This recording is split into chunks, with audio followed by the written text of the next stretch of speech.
So, folks, we've got the debut album of Papa Roach, and this is actually explosive for metal, new metal, and rap metal. I definitely feel like this is a hit in a lot of ways, and it's a pretty good deal. It is excessive. I mean, Limp Bizkit may have gotten a lot of the acclaim as far as metal was concerned, and so did Korn and a few others, but this is something that was deserving. Now, to me, the main thing about this album was it kind of is the same type of metal, but it has a different guitar. I can sense it, and it's real.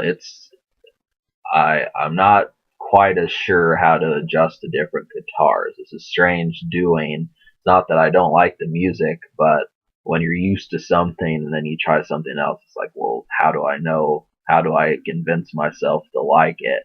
That was the biggest complaint I had, but this album is likely still going to get a 10 out of 10. But that was one thing that I noticed. I guess on the song Broken Home, those where I noticed it the most. But so these guys came up in 1999. They toured, and they decided on making this band when they were about in high school or so, and they went through different band members, and eventually they started touring, recording, doing gigs, and they released a demo. Now, the demo caught attention, and some of the songs on this release were included on that demo and went right to their first album. Now, to me, I reviewed Love, Hate, Tragedy, but I don't remember at all what I thought about it. I think the main thing I wanted was more rap metal songs, but Papa Roach, I'm thinking, I looked it up in 2004. They kind of changed their approach. That had the song Scars on there, and I'm not necessarily sure what direction they went in, but this album proves that they were quite skilled at doing a certain style, and I really like this sort of metal. And I'm constantly searching for more albums just like this one and Significant Other. These are definitely some successful albums, and it's just plain fun listening to them. So, whether or not you can smoke to this, I think the answer is yes, you can.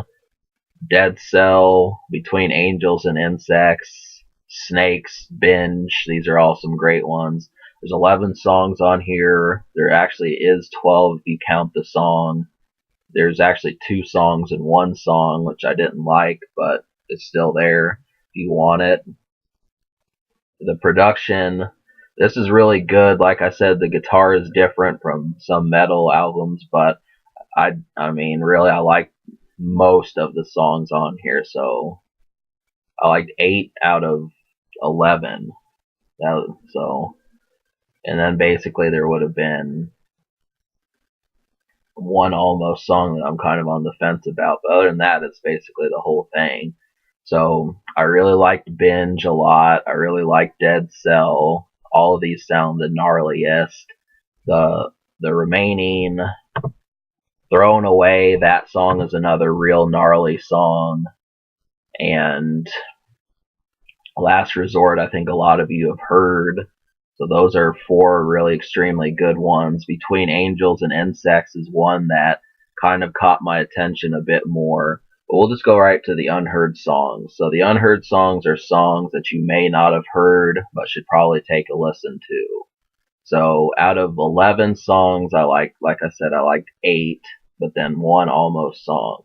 So the 8 songs were Binge, Never Enough, Thrown Away, Snakes, Blood Brothers, Between Angels and Insects, Dead Cell, and Last Resort. So, you heard Last Resort, but that's still another song I liked.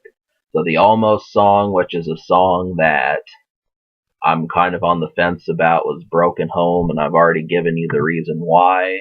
But so a few of the ones, I really like the energy of Dead Cell. I also really like the energy of Never Enough and Binge.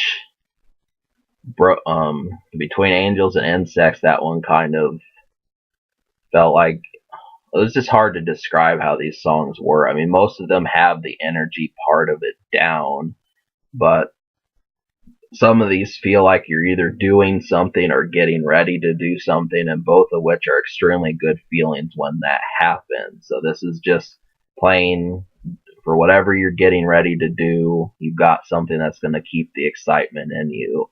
I do feel that, as far as just going crazy, it is not so much about, breaking stuff and going nuts, but it's definitely got you like, I feel like doing something. So this is about, as far as metal is concerned, it's kind of a shade between, well, this I'll say that I'd give it like a 7 as far as rawness is concerned. That's about where it's at. Because this the sheer like I said, break stuff songs are not in heavy effect, but it's still gonna get you pumped. So the yeah, the score, because I like, and like I said, Broken Home, but so 9 out of 11, that's gonna get a 10. Obviously this gets a 10. I think I'm gonna like this for a long time, but don't think just because rap metal is no longer that this is a dead art, because it still serves its purpose even today. So the future, I don't know what Papa Roach has been up to. I'm probably going to review more of them. Um, the social score, I will give this an 8 social, just because it had a couple other songs, but I don't know how well known they are. Some people may say that Papa Roach is basically just about Last Resort and that's it, which I feel like is, kind of a rude write off of them. It's not accurate to the skill that they have. So, check out some of these other songs. They did release other singles. You just have to take a look at what they did. So definitely, but there's always that initial cynicism. So just pay attention to that. Can it be topped? I think the answer is no. This is definitely metal at its finest. So the only problem with it is it could have been a little bit more raving. All right, I give this album a 10 and an 8 social, and the social score is basically how it plays around others. So subscribe for more fun. That's the score.